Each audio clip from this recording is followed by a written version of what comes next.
kwete biso tosalela yo pesa biso bwanya na yo kwete biso tozala na nguya.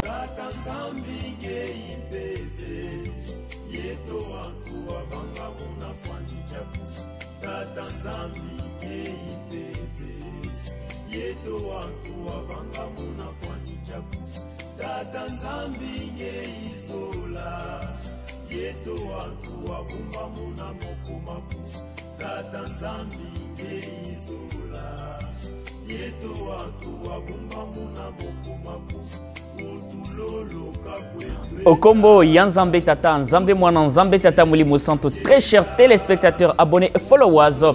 Bonjour, bonsoir, ça dépend à l'heure à laquelle vous allez nous suivre et nous sommes très heureux de vous avoir nombreux sur ce beau plateau du briefing hebdomadaire Kim Monguiste dès ce dimanche 20 mars 2022 dans sa 22e numéro. Avant de procéder, nous allons demander la permission à sa divinité Papa Simo Kimbangu Kiangani via une prière. Prions. Tous ensemble. Ensambu za mfumo wetu Yesu Kristo yezola kwa nzambi wa seditu yeuntuani amwanda verela bika wakalanga yetu tuka kwa yelemvu seye mwane mwanda verela. Amen. Amen. Zambiame, au sommaire de ce briefing hebdomadaire Kim Monguiste dès ce dimanche 20 mars 2022, nous allons parler de ce qu'a été les activités de l'église ainsi que du chef spirituel et représentant légal de l'église Kim Monguiste, sa divinité Papa Simon Kimbangu Kiangani Molimo Santo. Nous allons parler du déroulement des cultes dominicaux dans des pays. Si après en RDC, nous serons en Kamba, la nouvelle Jérusalem, nous allons traverser pour l'Angola et nous allons prendre notre vol pour aller atterrir à Paris, Saint-Denis, en France. 2, nous allons parler de la journée du mercredi 16 mars 2022 à Lubumbashi. 3, nous allons parler de la grande journée du jeudi 17 mars 2022 dans les différentes pays, villes, communes, provinces, partout où se retrouve l'église Kim Monguiste. 4, nous allons parler de la journée du samedi 19 mars 2022 à Lubumbashi. Et comme pour finir, nous allons aussi écouter le message matinal de sa divinité Papa Simo Kimbangu Kiangani du samedi 19 mars 2022. Avant de procéder en harmonie avec la technique, nous allons leur demander de nous proposer un cantique de flûtistes kimbanguistes comme nous continuons de célébrer leur festivité. Suivez. 1, 2, 3.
Merci à la technique pour ces beaux cantiques qui nous a fait énormément plaisir. Sans plus tarder, nous allons passer à notre premier point du jour consacré au déroulement des cultes dominicales en Kamba, la nouvelle Jérusalem, en date du 13 mars 2022. Bien avant, nous allons vous proposer l'entrée triomphale de sa divinité Papa Simon Kimbangu Kiangani dans le Saint-Temple d'Nkamba. Suivez. Jali koluka e jali sera yo mabota maso matemo tema e paira yo tata biso to so sorio biso to ni melio biso to kolanda yo biso to so sorio biso to ni melio biso to kolanda yo yo to jali koluka e jali sera yo mabota maso matemo tema e paira yo tata biso to so sorio biso to ni melio biso to kolanda yo biso to so sorio biso to ni melio biso to kolanda yo.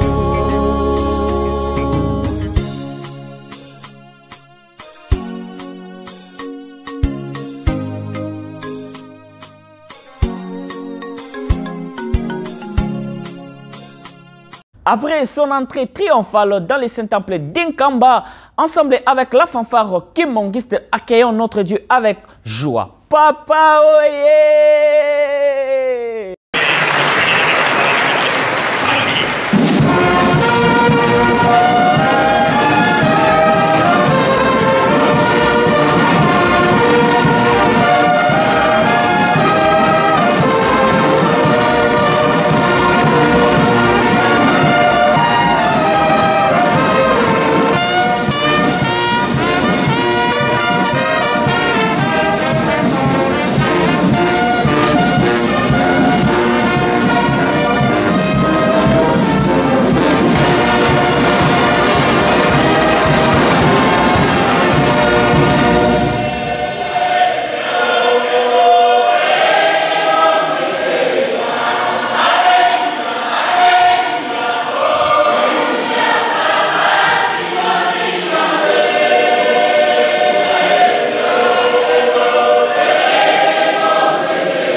Après son accueil, nous allons suivre le message dominical de sa divinité Papa Simon Kimbangu Kiangani en date du 13 mars 2022 dans le Saint-Temple d'Nkamba. Ici, nous allons le scinder en deux et à présent, nous allons vous proposer la première partie du message. Suivez.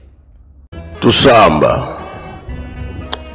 Ensamu za mfumo wetu Yesu Kristo, Yesu la kwanza myo wa sedetu, ye untoa dia mwanda velela bika kalanga yeto tukawao kwa yelevu se mwane mwanda velela. Amen.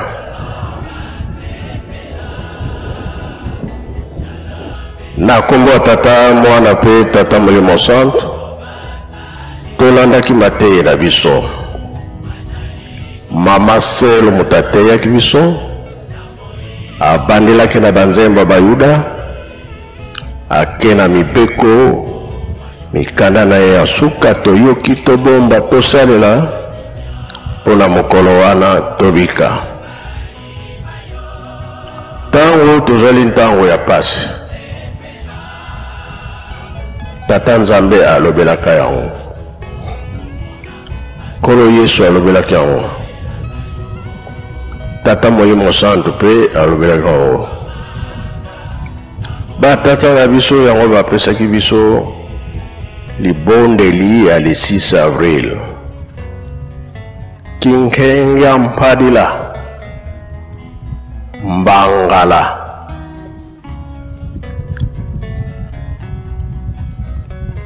nalobi yango na Kikongo mbangala nkenga mpadila oyo bayebi Kikongo balani pe bayoki yango bayebi ntina soki tobondeli te ezali pasi po tokomi na ntango ya suka oyo ezali ke salela Nzambe na yo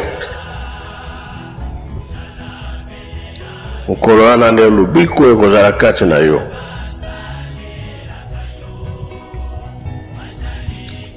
na ntango oyo ezali ke Nzambe alobi akosala likambo na ye yango mabondeli tokotika te batata pe baya kotikela biso likambo ya botongi ya Yerusalemi kotonga Yerusalemi ezali chance na biso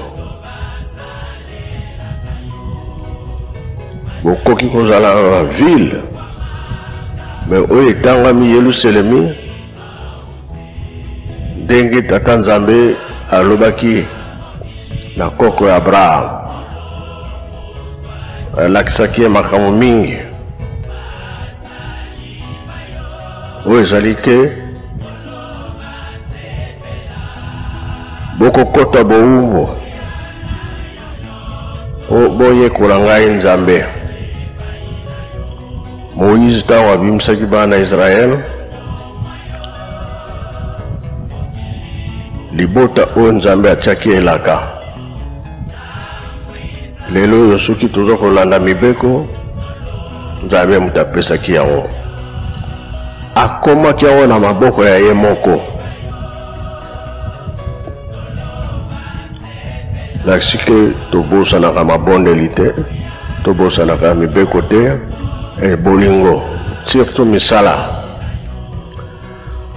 biso moko nde tozotonga Yerusalemi tozali kotonga lingomba ya tata Molimo Santo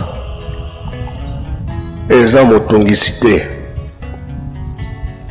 tala na niveau tokomi nango 100 ekoki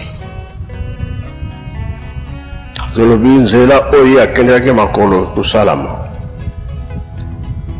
tolobaki aéroport fo esalama ntango minene susu etikali yango tokosala nsima nango nini ekolanda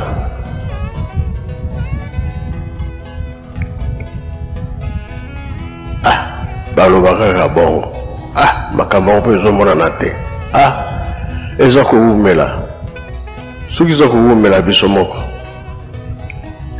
pamba te oyo toza nango na programme fo tosalela yango soki tokemba yango mona mpe nyonso esili nango mais toyebaka ke likambo eza na nzela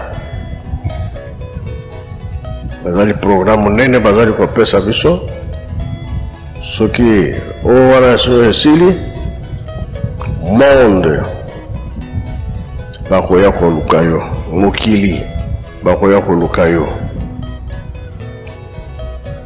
bakoloba makambo toyokaka makambo totangaka makambo balobaki na biso bakoko na biso balobaki bamama balobaki batata balobaki bandeko mpe balobaki toye na biso biso nde RDC tokoyamba bango nyonso mpo likambo ekwelaki na RDC kambo ekwelaki na Congo ezotala nde biso nyonso anga naza nango kuna te obotami awa okoli awa salili awa ovandi awa okochange mokili yango toyembaka nzembo nazongelaka ngo ntango nyonso ntina ezali mpo mwana Kongo ososola likambo ekwei na mokili likambo ekwei na Afrika likambo ekwei na Kongo jejeki oyeba kene kola botama awa yo mpe oza na kati na likambo nga nasambilaka nanga kuna te boye na boye oza na kati oza ya kotangama sosola oyeba ke bakoya kotala biso banani yango mokili mobimba yango tozoloba ntango nyonso tolonda mpe tobokola.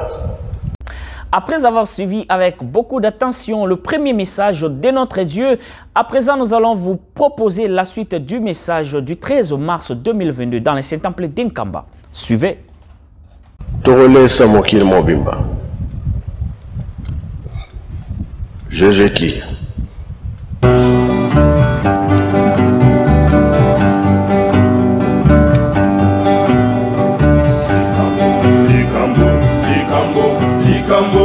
Likambo likwea na mokili likambo likwea na Afrika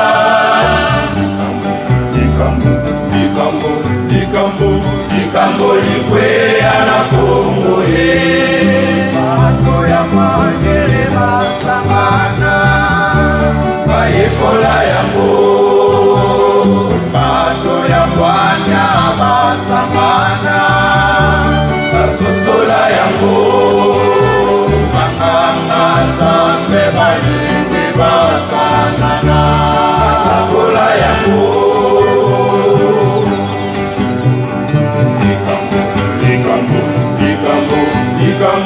likambo likwea na mokili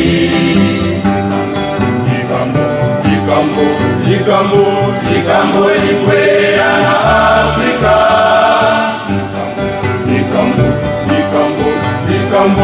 likambo likwea na Kongo bato ya mayele basangana baikola yango bato ya bwana basangana basosola yango bamanga nzambe balimbi basangana basakola yango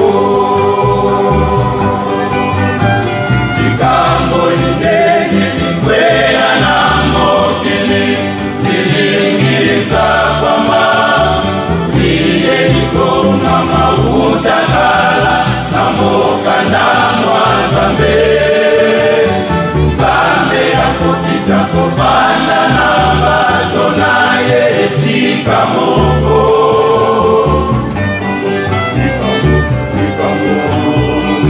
likambo likwea na mokili Afrika basobosepela likambo likwea na Kongo Afrika basobosepela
sepela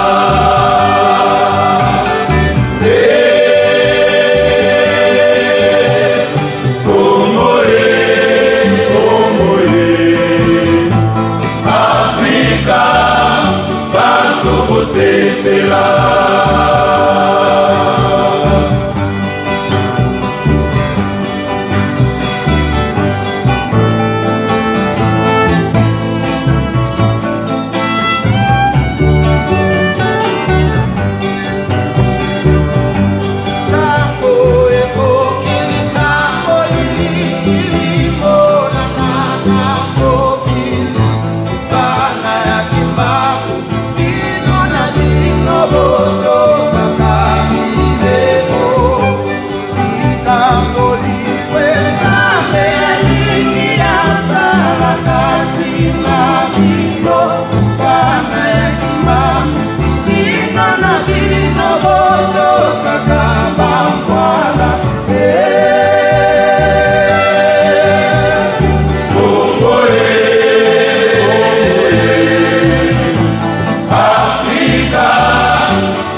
mama utakala na mokanda mwanzambe zambe yako kitakufana na bato na yesika moko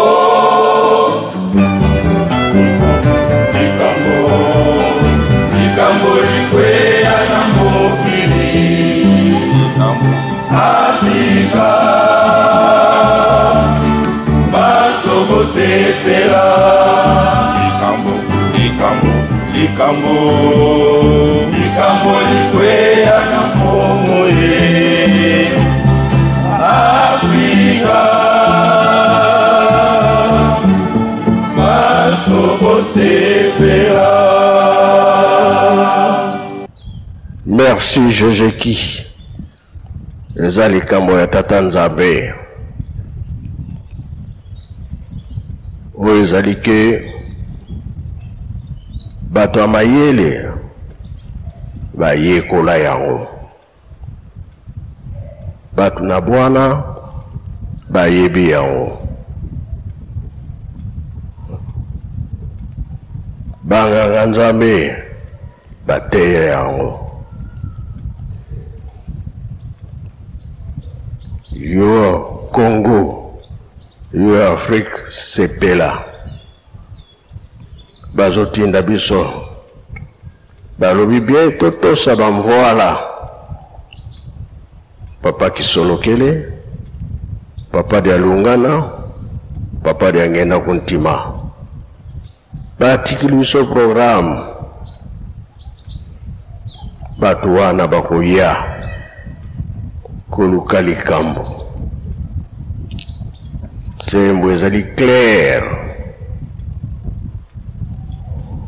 yo mwana Congo ozala nani bazali koya biso nyonso tokoyamba kambo ya esengo yango baloni na biso tolo na peto bokola tozange eloko te toyamba mokili tolesa bango tolalisa bango pona lelo tosuki wana tosilisi na kombo tata mwana pe tata Molimo Santo amen. Eka tukubika moko twatonda lusiku muso tutambuli kwa tata Nzambi munkumbwa se mwana tata mwanda velela munkumbwa se ye mwana ye tata mwanda velela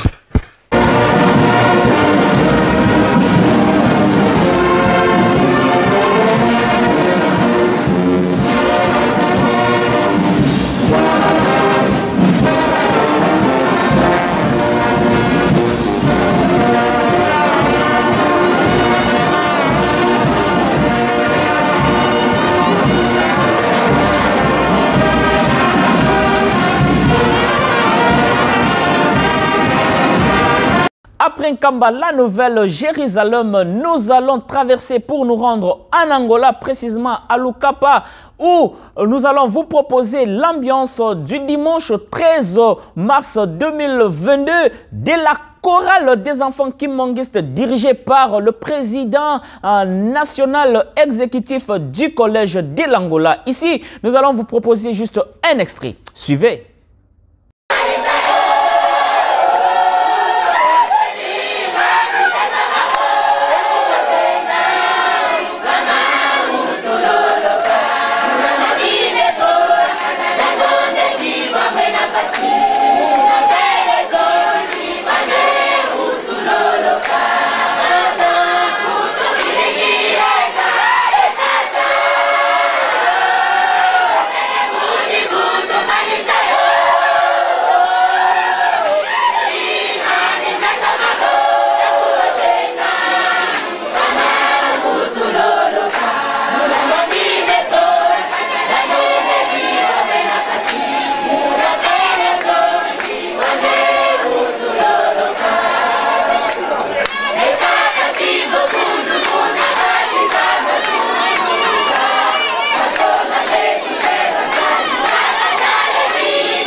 Nous allons quitter l'Angola au bord de notre vol international pour nous rendre dans la République française, précisément à Paris-Saint-Denis, où l'ambiance était au rendez-vous en date du dimanche 13 mars 2022 sous le rythme de la fanfare kimonguiste. Suivez.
Deuxième point du jour, nous allons parler de la journée du mercredi 16 mars 2022 à la commune mère de Lubumbashi, à 2000 km de la ville-province de Kinshasa, dans la province du Haut-Katanga, où la rencontre ou Kimvuka de l'association des femmes Kimbongistes a eu lieu. Et ici, nous allons vous proposer la parade des mamans des MSSK ou le mouvement social de la surveillance Kimbongiste présenté ces jours-là. Suivez.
À présent, nous allons passer à notre troisième point du jour consacré à la grande journée des festivités du 17 mars 2022. Et comme nous le savons, cette année, nous avions commémoré le 30e anniversaire de la disparition physique de sa grandeur, Papa Kisolokele Lukelo Charles. Et cette date a été dédiée au flûtiste kimbongiste. Ici, nous allons rester en Kamba, la Nouvelle-Jérusalem, pour voir ce qui s'est passé ces jours-là. Bien avant, nous allons vous proposer l'animation des flûtistes kimbongistes devant la résidence officielle de sa divinité Papa Simon Kimbangu Kiangani en Kamba, la Nouvelle-Jérusalem. Suivez.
après cette animation qui attendait la sortie de notre Dieu dans sa résidence officielle en Kamba, la Nouvelle Jérusalem, ici, nous allons vous proposer le message de notre Dieu, sa divinité Papa Smith Mangou Kiangani, de ce jour-là, et nous allons le scinder en deux. Pour la première partie, nous allons vous proposer à présent. Suivez.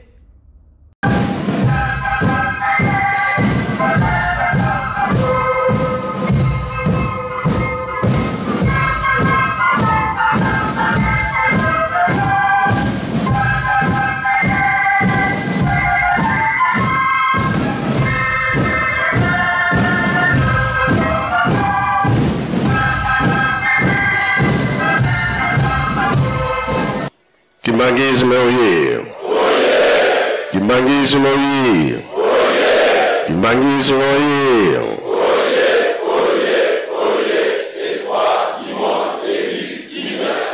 Kamba oye. Kamba oye. Kamba oye.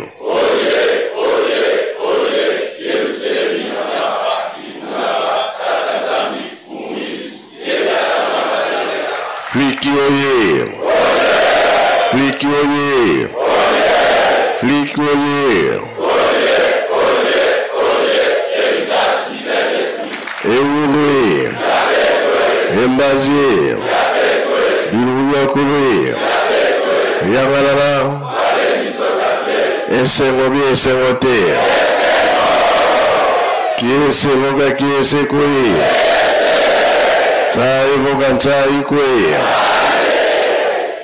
Bilan de 21. Ça bon, hein? Donc, bilan va te montrer 100 ans. Dirigeant, hein? Je t'ai quitté, hein?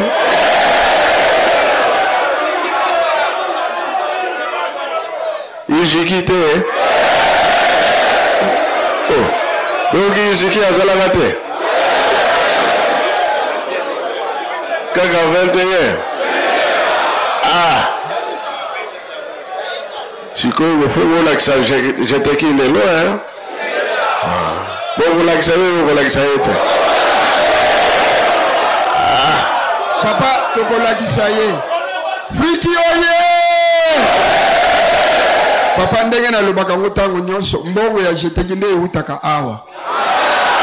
Friki oye! Yango na yebisaki bango na bambongo biloko akolia topesaka babanda ko diminuer po toza na le 17 mars. Lelo nde toyebiso moko papa. Makolo anyoka ezalaka kaka na moto papa. Na ebite suki za bongo na yoki fuiti suki Angola za koya na 10 têtes. Eza bongo. Te papa ezali 13 tu réceptionné qui ont déjà 13. Bongo RDC azali na 16 totiki na centre ozo la biso na kanisi 4 na ezaka koya malé papa. Eleki a jeteki. Bon biso to yebite ya bango to mona kite lekanaki mais ya biso ezako mona na papa. Makambo ye moto. Fete na bino ngaza na kamba koloba te. Nzembo sibo yembi yango. Kasi ye alobaki bien. Mama yemaro nzembo ya bino ba dirigeant Marie Rosa Yomoko. Oyo kama mibu mibu kaba.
tolobi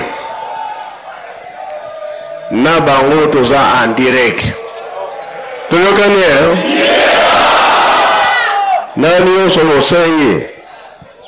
Après avoir suivi avec beaucoup d'attention la première partie du message de notre Dieu, nous allons vous proposer la suite et fin du message du 17 mars 2022 dans la matinée. Suivez.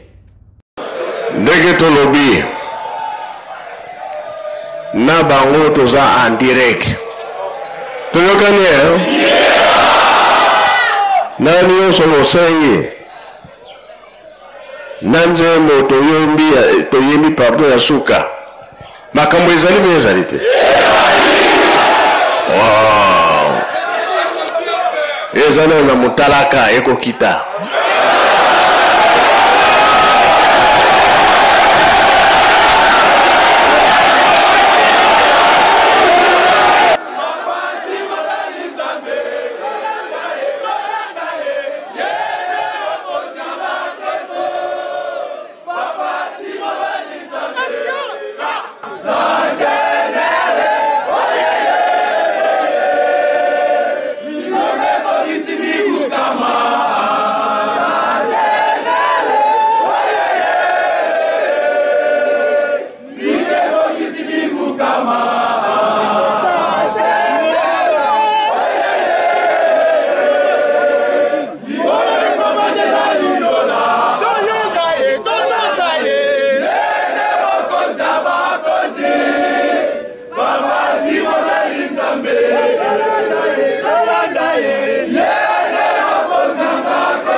Voilà, ezali bongo lola.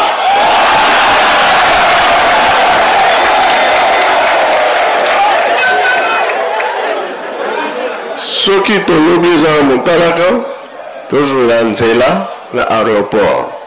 Boyoki kama mimele etikana na biso kaka yango wana. Bino pe mayasima.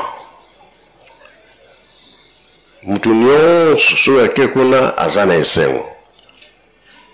Tout ça dans le mois pressé parce que à lire tout comme nango nkama buki. Ouais ça qui quoi élection.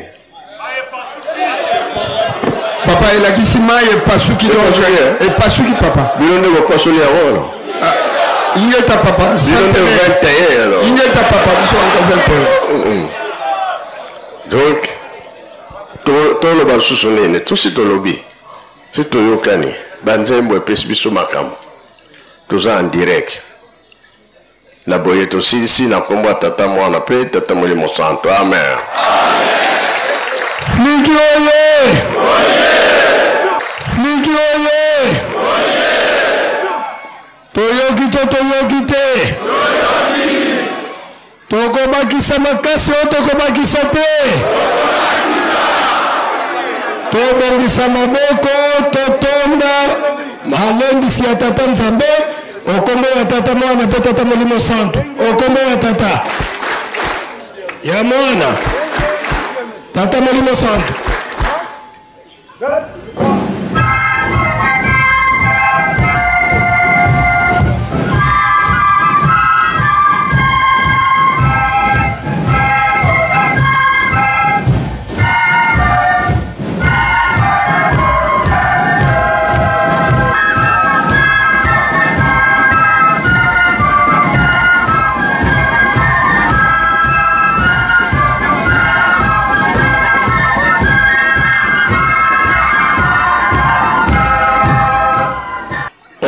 Tata ya mwana pe tata molimo santo ya Nzambe na biso ndenge omoni basane etandami wana sima ya kosindika bana nayo na libondeli bazali na mwa biloko ekoki kosunga yo mpona déjeuner nde toko retenir yo mingi na libanda te soko bondeli bango batekali kosala mo musala na bango wana na sima bongo baye kopesa rapport tulombele sambo bongo ebandeka na tongo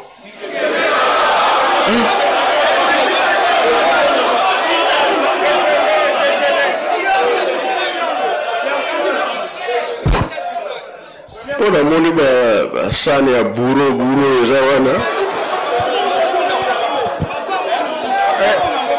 toyokana Afrique oye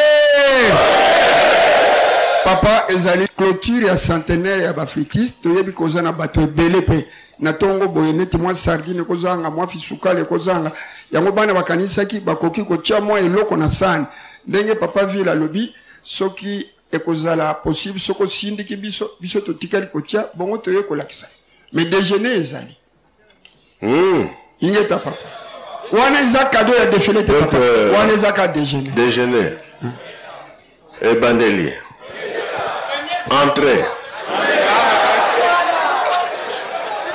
sortie mais la sortie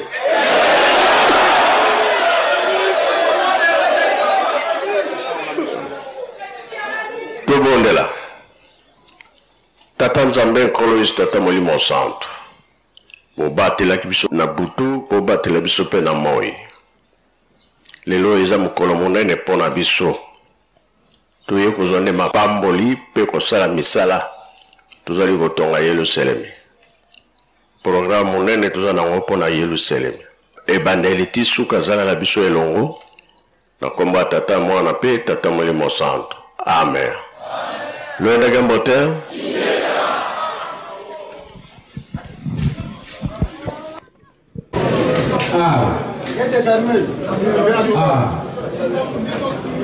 Eh bien, batata, maman, bande kolani, na kanisa biso panso, to yebete le 17 mars 2022 et puis kami.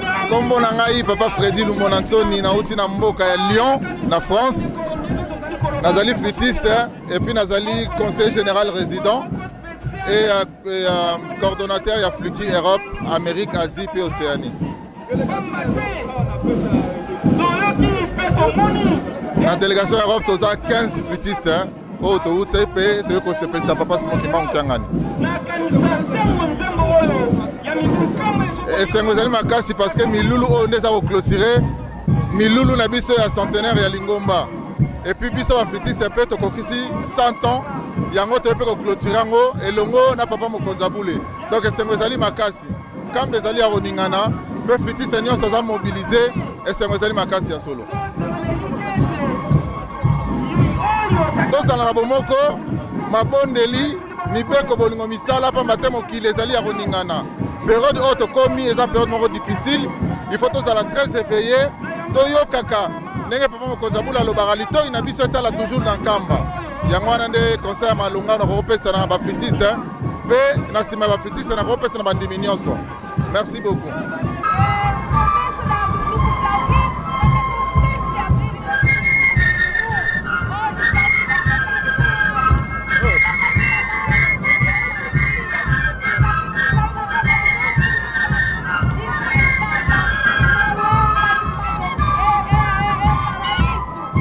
Après Nkamba, la nouvelle Jérusalem, nous allons arriver dans la ville province de Kinshasa, précisément au centre d'accueil Kimbongiste de Kasavubu, où la journée du 17 mars 2022 a été aussi célébrée avec faste. Ici, nous allons vous proposer la démonstration de MSSK du 17 mars 2022 à Kinshasa. Suivez.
Après la ville-province de Kinshasa, nous allons nous rendre dans la commune frontalière de Mokambo, à 174 km de la ville de Lubumbashi, où le flûtiste Kim Mongiste ont célébré cette journée du 17 mars 2022 avec Fast. Ici, nous allons vous proposer quelques temps forts de la dite journée depuis la commune frontalière de Mokambo.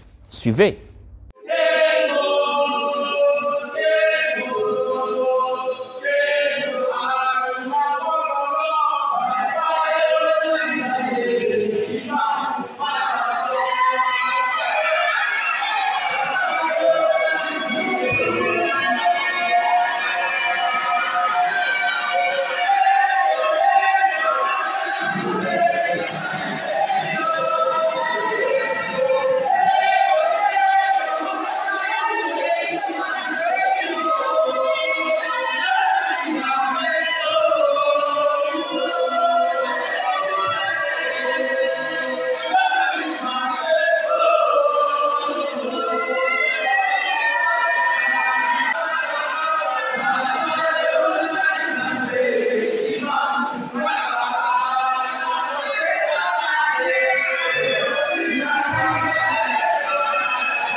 La ville de Lubumbashi a célébré aussi la journée du 17 mars 2022 avec FAST. Ici, nous allons vous proposer la démonstration du MSSK depuis la commune mère de Lubumbashi. Suivez.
Nous allons quitter Lubumbashi pour nous rendre à Fungurume. Là-bas aussi, les flûtistes kimbanguistes ont célébré la journée du 17 mars 2022 avec Fast. Suivez.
Nous allons rester toujours dans la province du Lualaba. Après Fungurume, nous allons nous rendre à Kolwezi, précisément dans la paroisse Manika, où les MSSK ont fait une démonstration en date du 17 mars 2022. Suivez.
Merci mingi loko peke mbezongi la rakisi la yobe bondi kuna uvandi na mboga yeluselemi na mboga nkamba yeluselemi asika bana mapambolio bana 4e génération mwema isengo zali mamila bawasimara malika pamadungo kutelebre mungu mwenena kwanza na nkasa yelusanto sisike zake kata ye alinaki kotika kitu na ye rependu kitu na ye njelo kuma malikole anye awa alakupele kokoriko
Après Kolwezi, nous allons traverser pour nous rendre en République du Congo, précisément à Brazzaville, le plateau des 15 ans, où la journée du 17 mars 2022 a été célébrée avec Fast, ensemble avec la fanfare Kimbangiste et les MSK qui ont fait une démonstration ces jours-là. Suivez.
Passons à notre quatrième point du jour du samedi 19 mars 2022. Ici, nous sommes sans ignorer qu'il y a eu un grand incendie interprovincial qui a réuni plus de 4 provinces, à savoir la province du Haut-Katanga, le Lualaba, la province de Kinshasa et Congo central qui se sont réunis à Lubumbashi, précisément la commune mère de Lubumbashi. Ici, nous allons vous proposer quelques temps forts de la dite Tsinsani. Suivez.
Satana solele kala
5 000. Centrale ya Lubumbashi 5 et 10 000. Bongonga 5 000 à Kampemba. Centrale ya Lubumbashi 5 000. Katuba Moukou expéditif et rapide. Katuba 1000 francs. Centrale ya Lubumbashi 2 000. Annexe 2 000. Kipushi combien? Kipushi 10 000. Maramoya, Lubumbashi 5 000. Centrale ya Lubumbashi 5 000. Commune Kenya 5 000. Annexe Paraskani. Kabrameshi 5 000. Centrale ya Lubumbashi 1000 francs. Rouachi 5 000. Kilobelobe ya annexe combien? Kilobelobe 9 000. Centrale ya Lubumbashi 5 000. Centrale ya Lubumbashi 5 000. Jekamine ya Lubumbashi 1000 francs. Centrale ya Lubumbashi 1000. Jekamine ya Lubumbashi 5 000. Centrale ya Lubumbashi 5 000. Jekamine ya Lubumbashi 500. Kigoma ya Kampemba 20 000. Centrale ya Lubumbashi 3 000. Inilou 1000 francs. Jekamine ya Lubumbashi 5 000. Centrale ya Lubumbashi 10 000. Centrale ya Lubumbashi 1000 francs. Centrale ya Lubumbashi 1000 francs. Inilou ngapi? Inilou 3 000. Kilobelobe ya annexe 10 000. Kenya ya Sanduku 1000 francs. Centrale ya Lubumbashi 5 000. Météo ya Lubumbashi 10 000. Kenya ya Sanduku 1000 francs. Kipushi ya Maboke 5 000. Inilou 2 000. Kenya ya Sanduku 500 francs. Inilou ya Bakasapar 2 000. Katuba Kwakule Bunegalaga Mwangaza 5 000. $5 plutôt. Oui, ni nani? Jekamine ya Lubumbashi 3 000. Kampemba ya Paraskani. Bongonga ya Kampemba 1500. Katuba 5 000. Kenya ya San... Cinquième point et dernier point du briefing hebdomadaire Kimbangiste du jour. Nous allons suivre le message matinal de sa divinité Papa Simon Kimbangu Kiangani du samedi 19 mars 2022 depuis Nkamba, la nouvelle Jérusalem. Yamboteyo Kamalo Batata Mokondia Boule. Tokozwa pepo pote toka kokende umboka Nkamba Yerusalemi Yasika. Tokende koyoka Maloba ya Tata Mokondia Boule. Na yango to sengi na ba passager nyonso ba serré ba ceinture pambate tolingi to décoller. Pilote, allons-y.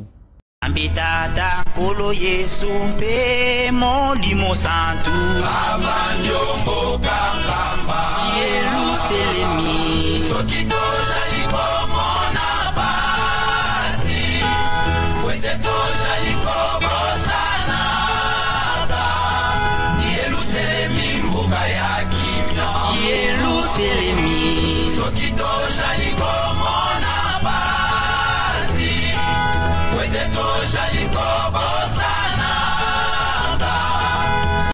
Matondo, thanks to Tondele Zambia mete utiko koma malamu omboka Nkamba Yerusalemi Yasika mboka etonda bisengo bomengo pe kimia ya mokili mobimba esika wapi tokolanda maloba ya tongo ya Tata Mokondia Boule ya samedi 19 mars 2022 omboka Nkamba Yerusalemi Yasika tolanda batate ba mama kiambote keto aboyi tukolele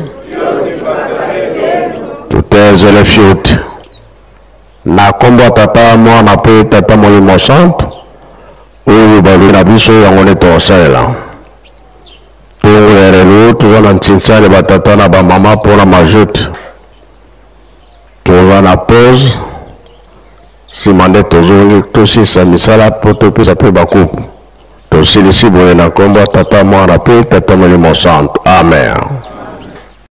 Nzambe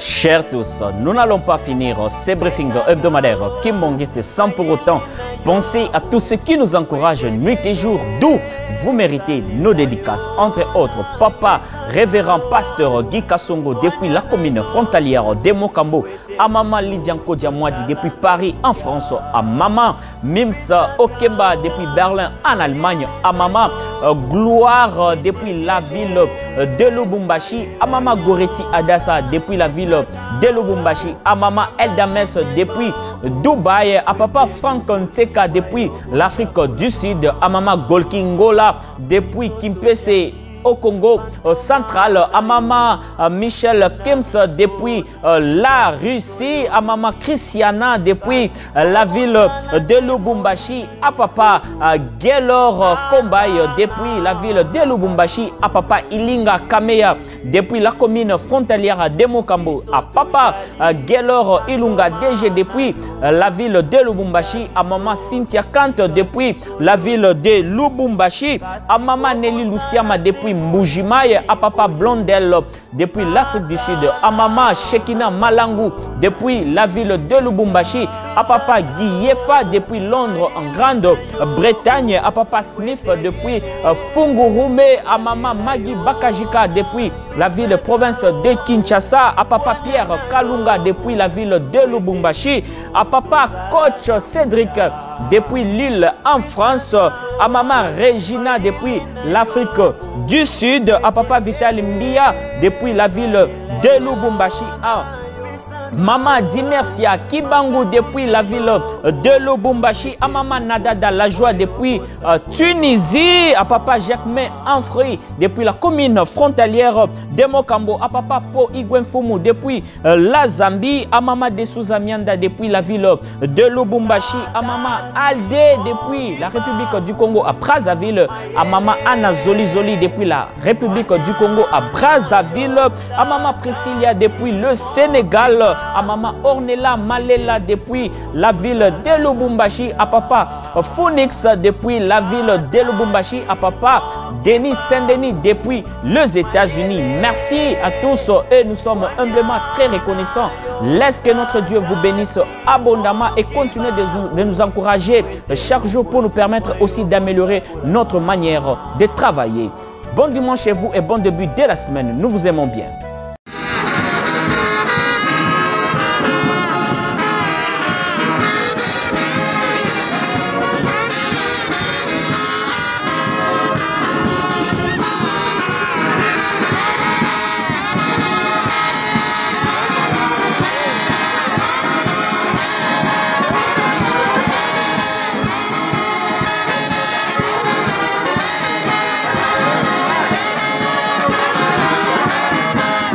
Ndenge to mesana na bino pe bino bo mesana na biso tokotika bino boete na yango tokosenga na technique a proposer biso nzembo moko ya kitoko poete ekoka ko accompagner biso na mokolo ya yenga ya lelo. Technique à vous l'antenne.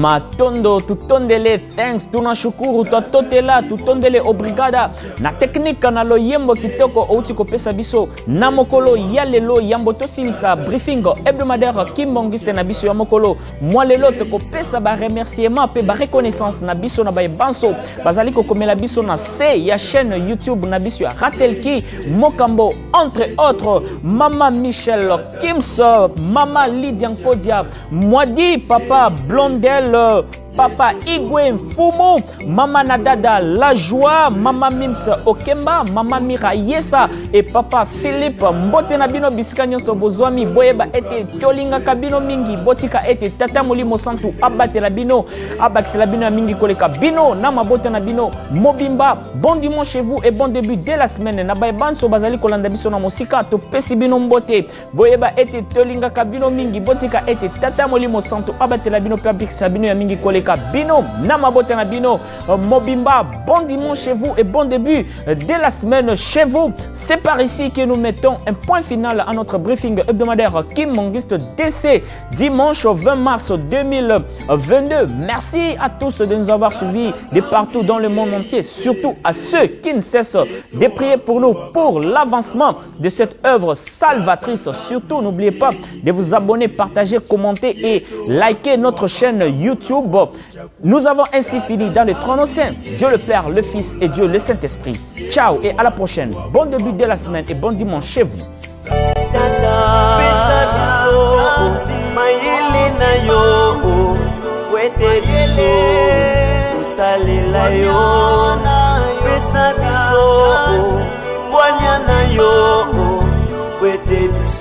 Tozala nanguya